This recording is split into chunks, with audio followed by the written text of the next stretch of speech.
नमस्कार दोस्तों, RSMSSB पटवार एग्ज़ाम को लेकर जो टाइम टेबल है वो आपको मिल ही गया होगा। तो दोस्तों उम्मीद है मुझे कि आप काफ़ी अच्छे से प्रिपरेशन अपनी कर रहे होंगे और काफ़ी अच्छे लेवल की तैयारी आपकी चल रही होगी। लेकिन कुछ क्वेरीज थी बच्चों की, उनके बारे में हम बात करेंगे। और पेपर लीक से संबंधित भी कुछ अफवाहें चल रही है कि 25-25 लाख पेपर बिक रहे हैं, पटवारी के भी बिक रहे हैं, पहले एसआई के, रीट के, जेईएन के बिक चुके हैं। सिलेक्शन की अंतिम रणनीति क्या होनी चाहिए, कट ऑफ वगैरह के बारे में हम डिस्कस करेंगे। तो हम इन सब के बारे में डिटेल पे बात करेंगे। दोस्तों एग्जाम बत्ती चैनल पर अगर आप नए हैं तो चैनल को सब्सक्राइब करें ताकि लेटेस्ट अपडेट सबसे पहले आपको मिल सके। अब हम बात करते हैं फाइनली एग्ज़ाम की जो स्ट्रेटजी बना के रखनी है या किस तरीके से हमें एग्ज़ाम की अप्रोच बना के रखनी है, उस पर हम बात करते हैं। RSMSSB पटवार की मैं यहाँ पर बात करता हूँ। तो सबसे पहले हमें बात करते हैं। तो एग्ज़ाम पे कॉन्सेंट्रेट रखिए, आप फालतू की अफवाहों पे ध्यान ना दें कि एग्ज़ाम लीक हो रहा है, क्या हो रहा है, रीट का हो गया, एसआई वगैरह के सबके रीट ये लीक हो गए। लेकिन आप सिर्फ अभी एग्ज़ाम पर कॉन्सेंट्रेट करें। अगर आप इधर उधर की चीज़ों पर ध्यान देंगे तो आप डिस्टर्बेंस क्रिएट करेंगे और ख़ुद को ही एक अपने आप को पीछे धकेल देंगे। एग्ज़ाम ओरिएंटेड आपकी प्रिपरेशन होनी चाहिए। एग्ज़ाम ओरिएंटेड प्रिपरेशन का मतलब यह होता है कि जब आप एग्ज़ाम हॉल में बैठो तो एफिशिएंटली आप अपना 100% आउटकम दे सको और अच्छा रिजल्ट वहाँ से निकाल सको। अगर हम डिटेल में बात करें एग्ज़ाम ओरिएंटेड प्रिपरेशन जो होती है, उसमें आप इस तरीके से स्ट्रेटजी बनाइए कि एग्ज़ाम बहुत अच्छे से आप निकाल सको। जैसे किसी ने टेस्ट सीरीज ज्वाइन की, किसी ने कुछ जो भी कुछ भी है। साथ ही अब मैं रिकमेंड करूँगा आपको ज़्यादा से ज़्यादा रिवीजन का। आपका जो ये 20 से 22 दिन है, इसमें अच्छे से रिवीजन कर लीजिएगा। कम से कम 3-4 बार रिवीजन ज़रूर कर लीजिएगा आप, क्योंकि रिवीजन ही है जो आपकी चेतना को फिर से जगाएगा। आपने जो कुछ भी पढ़ा है उसको अगर रिवीजन नहीं करते हैं, उसको रिवाइज नहीं करते हैं, तो पढ़ने का कोई वैल्यू नहीं है। क्योंकि वो सब चीज़ें समय के साथ माइंड से भी डिलीट होती जाती है।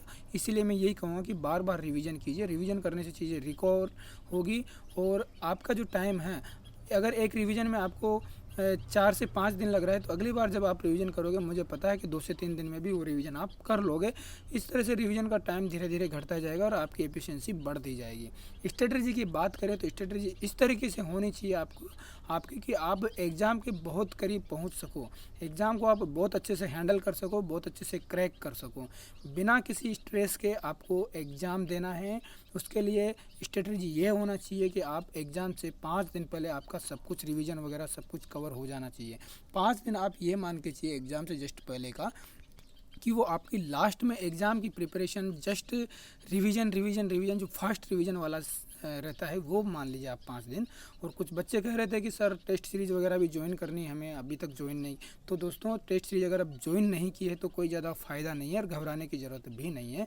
आपने जो पढ़ा है उसको रिवीजन करते रहिएगा और सिलेबस वगैरह जो है उसके हिसाब से ही आप पढ़ाई कीजिएगा। क्योंकि अब टेस्ट सीरीज़ देंगे तो आप अगर कम नंबर आते हैं तो डीमोटिवेट भी हो जाएंगे। और कुछ तो ऐसा भी है कि 3 घंटे का टाइम आप टेस्ट में देंगे, 150 क्वेश्चंस आपको मिलेंगे, उनमें आप अपना टाइम ख़राब करेंगे। कई बार तो इसमें से 70-80% क्वेश्चन तो आपको ऑलरेडी आ रहे होते हैं। तो अब ज़्यादा समय नहीं है कि आप टेस्ट सीरीज से अपना एनालिसिस करें। हाँ, अभी शुरू के जो 2-5 दिन और आप अगर चाहें तो दे सकते हैं, ताकि आप अपने आप को एक बैलेंस वे में आपकी प्रिपरेशन, अगर टेस्ट देने की जो हैबिट नहीं है तो वो बन सके। उसके बाद में अगर ऑनलाइन क्लासेज की बात करें, काफ़ी बच्चे बोल रहे थे कि सर यूट्यूब पे भी क्लासेज चल रही है, कहीं अलग अलग प्लेटफॉर्म है, तो वहाँ पर भी काफ़ी टाइम वेस्ट होता है मुझे जहाँ तक मालूम है। तो उसमें भी टाइम वेस्ट करने की ज़रूरत नहीं है। आप सिर्फ पढ़ाई पर कॉन्सेंट्रेट करें, आपने जो पढ़ा है उसका रिवीजन करें, अपने नोट्स को पढ़ें, बार बार जिस बुक से आप पढ़ रहे हैं उसको पढ़ें, जो क्वेश्चंस आपने लगा लें उनको एक बार और देख लें, और आपने जो टेस्ट सीरीज़ वगैरह पहले दी है, जो नोट्स बनाए उसको पढ़ें बार बार। सिर्फ ऑनलाइन क्लासेज में भी देखा जाता है कि काफ़ी कुछ क्वेश्चंस वगैरह सोल्व कराए जा रहे हैं, 4-4 5-5 घंटे बच्चों के ख़राब किए जा रहे हैं। तो उन सब का कोई रेलेवेंस नहीं है। आप अपना टाइम ख़राब ना करके आप सिर्फ रिवीजन पे और अपनी स्टडी पर ही ध्यान दें। स्मार्ट स्टडी की अगर हम बात करें तो ये सब जो टेक्निक्स है वो स्मार्ट स्टडी में ही आती है। कि मतलब मान लीजिए एक बच्चा है जो 10 से 12 घंटे पढ़ रहा है, ज़्यादा मान लो 15 घंटे भी पढ़ रहा है, लेकिन वो आउटकम नहीं दे पा रहा है। नहीं दूसरा बच्चा 6-7 घंटे पढ़ता है और बहुत अच्छे मार्क्स लेके आ रहा है। तो ये स्मार्ट स्टडी है। स्मार्ट स्टडी मतलब अपनी पढ़ाई वगैरह अपना शेड्यूल इस तरह से बना के रखिए कि आपको स्ट्रेस भी ना हो, आप अच्छे एफिशिएंसी दे सकें, प्रॉपरली आप स्लीप ले सकें, अच्छे से नींद ले सकें और एग्ज़ाम में आप अच्छी परफॉर्मेंस दिखा सकें। ये स्मार्ट स्टडी के लक्षण होते हैं। वहीं जो हार्ड वर्किंग बच्चे होते हैं वो लगे रहते हैं दिन रात कंटिन्यू पढ़ रहे, 4-4 5-5 घंटे, बीच में गैप भी नहीं लेते हैं। तो उससे आपकी माइंड की भी एफिशिएंसी डाउन होती है, बॉडी की भी एफिशिएंसी डाउन होती है। तो जब बैटरी होती है मोबाइल की वो भी डिस्चार्ज होने लगती है धीरे धीरे, तो उसको चार्ज करना पड़ता है। उसी तरह से हमारी बॉडी का मेटाबॉलिज्म सिस्टम भी काम करता है, तो इसको थोड़ा रेस्ट भी चाहिए। मशीन नहीं है कि कंटिन्यू काम कर सके। और साथ के साथ ही मैं अब जो 20 से 22 दिन हैं इसमें अपनी प्रिपरेशन बिल्कुल इस तरीके से रखी, कोई स्ट्रेस ना ले, किसी से ज़्यादा बातें ना करें कि कट ऑफ क्या जाएगी, ये वो पेपर लीक हो रहे हैं फलाना ढिकाना, कोई मतलब नहीं है। अभी सिर्फ एग्ज़ाम पर ध्यान दें, और एग्ज़ाम पर ध्यान देने से ही आपको फ़ायदा होगा। टेस्ट वगैरह में ज़्यादा टाइम वेस्ट ना करें, ऑनलाइन क्लासेस के चक्कर में ना पड़ें। क्वेश्चंस वगैरह कोई ये क्वेश्चन कराया है सर, वहाँ पे नए क्वेश्चंस है, इस तरह के क्वेश्चंस आने वाले, कोई मतलब नहीं है। अगर जो क्वेश्चंस आप आने हैं, आपने जो पढ़ा है उसमें से आ जाएंगे तो आपका सिलेक्शन हो जाएगा।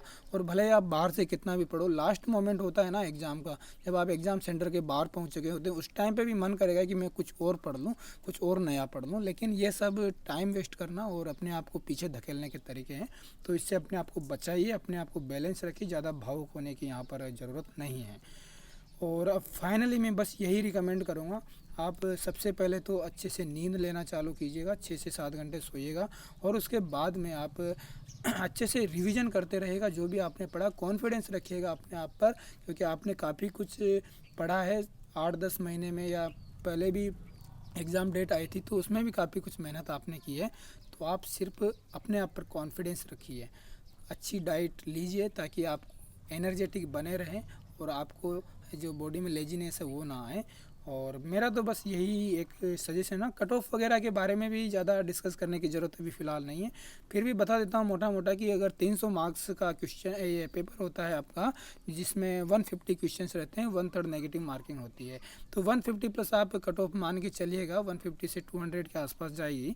तो आप उस पर ज़्यादा ध्यान ना दें कितनी जाएगी, आप इस पर ध्यान दें कि आपकी नेगेटिव मार्किंग कम से कम हो, नेगेटिव में कम से कम जाएं, और एफिशिएंट तरीके से आप एग्ज़ाम दे सकें। उन क्वेश्चंस को पहले सोल्व करें जो आपको बहुत अच्छे से आते हैं, पहले राउंड में ख़त्म कर डालें। तो 2 घंटे में आप पहला राउंड ख़त्म कर लें और बबल्स वगैरह सब भर के तैयार रखें। उसके बाद में जो 1 घंटे का राउंड बचता है उसमें आप सेकेंडरी जो क्वेश्चन है, जो आपको थोड़ा एफर्ट्स लगाने पड़ते हैं, जैसे कुछ रीजनिंग के क्वेश्चंस आ गए, जिनमें इंग्लिश के कुछ लॉजिक्स वगैरह कुछ आ गए, तो उन सब में आए, मैथ वगैरह के कुछ आ गए, तो उन सब में आपका थोड़ा टाइम कंज्यूम होता है, तो उसमें आप वो सब चीज़ें कवर कर सकते हो। तो दोस्तों ये सब मैं क्यों बता रहा था, ये इसलिए कि काफ़ी बच्चे परेशान हो रहे थे, सर पेपर लीक हो रहे हैं फलाना ढिकाड़ा ये वो, तो हमारा तो मन भी नहीं लग रहा है पढ़ाई में, और हम किस तरीके से पढ़ाई करें ताकि सिलेक्शन के बहुत करीब पहुंच सकें। तो दोस्तों इन सब चीज़ों को आप फॉलो कर सकते हैं, और आई होप कि आपके लिए ये सब हेल्पफुल होगी। तो दोस्तों अब इसके बाद में हम अगले वीडियो में मिलेंगे। जय हिंद, जय भारत।